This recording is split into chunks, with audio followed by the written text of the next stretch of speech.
Welcome to My Opinion here on My Opinion TV.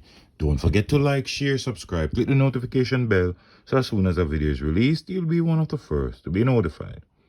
And today we want to give you an update as it relates to the young man who was charged with murder of the killing of TANEKA Gardner at the church of the so-called cult prophet the late Kevin Smith. And then we want to tell you what's going on in LINSTEAD. But first up, the man you see on the screen, his name, Andre Ruddock, and he is the man responsible for the death of TANEKA Gardner. The accused of killing TANEKA Gardner at the Pathways International Church in St. James last week. Ruddock is to appear in the Home Circuit Court downtown Kingston this morning. He is scheduled to appear before the court at 10. Ruddock is appearing by the way of a voluntary bill of indictment by the Director of Public Prosecutions, Paula Llewellyn. It's understood Miss Llewellyn will personally sign the indictment. Ruddock, who was a close associate of the cult leader Kevin Smith, was transported to Kingston to face charges of murder and wounding with intent. He survived the crash which claimed the life of his pastor, or his so-called prophet, Kevin Smith. It is alleged that Gardner's throat was slashed as a part of a ritual sacrifice last Sunday.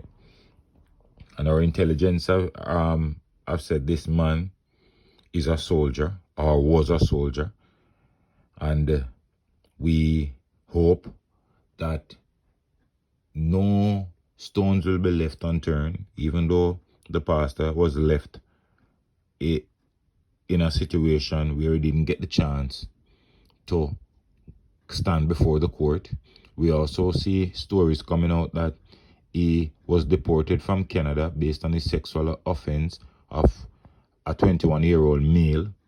But that's no strange news. We heard that long time ago that he has a liking for male kids and for male, because we also heard of his behavior down there in that church with the male being undressed down there. So that's no strange news to us. But as I said, that's not the issue this morning. The man you see on the screen is Andre Ruddock. He is accused of slitting the throat of TANEKA Gardner in St. James at the Pathway International Church.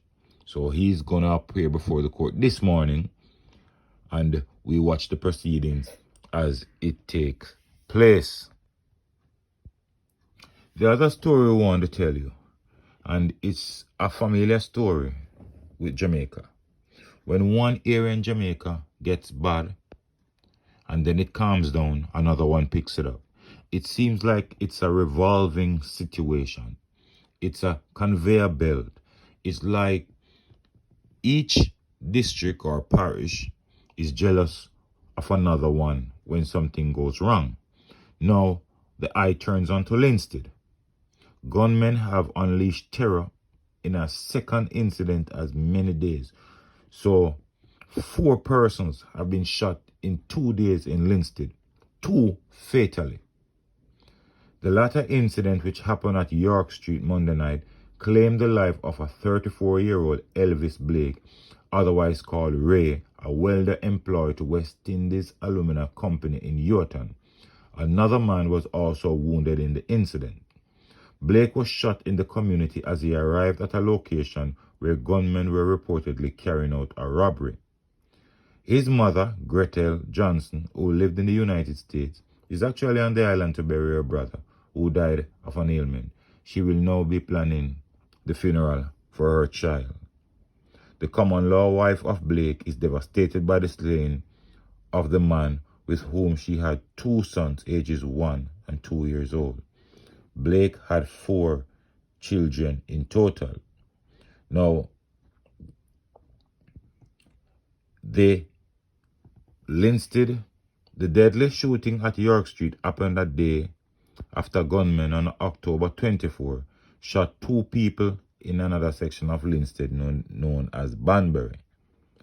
As reported, the deceased in the Banbury shooting is 40-year-old Natalie Kelly Baker. Police reported about 7:15 Baker was outside a shop when two gunmen approached her and a male friend. They shot them both before running into bushes. Now, Baker eventually succumbed to her injuries. Now, Baker is a returning resident from overseas. And these are the stories that makes headline and give Jamaica bad publicity.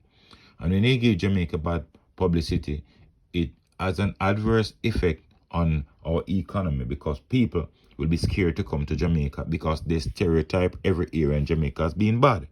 As you could recall, a couple weeks ago, the United States Embassy put out an statement telling its residents and its people not to venture into certain areas. Even though I don't think LINSTEAD was a part of it, but now LINSTEAD starts to heat up. LINSTEAD sometimes is connected to Spanish Town in terms of the violence.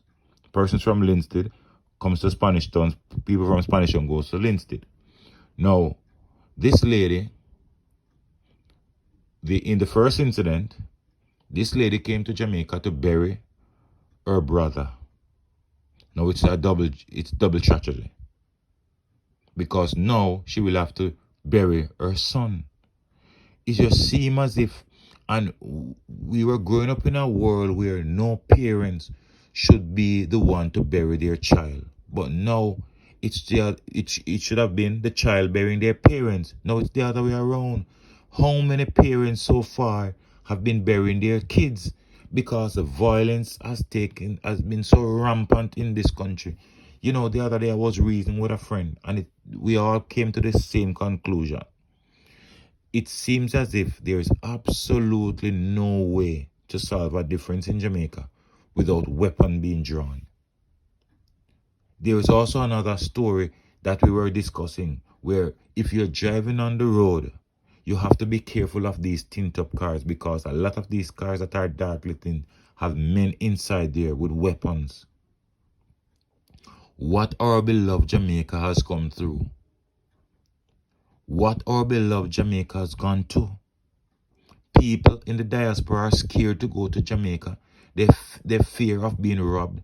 And not only being robbed, but being killed. Because what is happening is that a lot of these persons migrate to America, England, all over the world.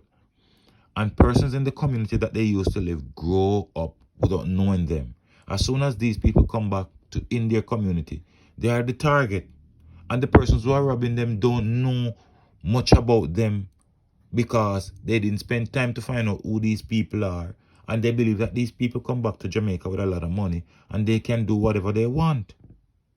It's a sad story, and we hope that something will be done to protect returning residents, and we hope that the crime rate will go down. But as I said, I think one of our major problems is that these criminals believe that they plead guilty, go to court, and they get a slap on the wrist. They come back out, they do the same thing. There's no incentive for them to change their lifestyle. The laws of the land has to change, and until we start putting some serious measures in place where persons who commit crimes like these are never seen again, I bet you the crime rate in Jamaica will go down. But link me up in the comment section. You can also find me on Instagram at myopiniontv01 and we can have a discussion over there. But as I said, keep your head up, be safe in this time. Look out for a neighbor, look out for a loved one, look out for the children who are suffering. And most of all, keep it locked on My Opinion TV.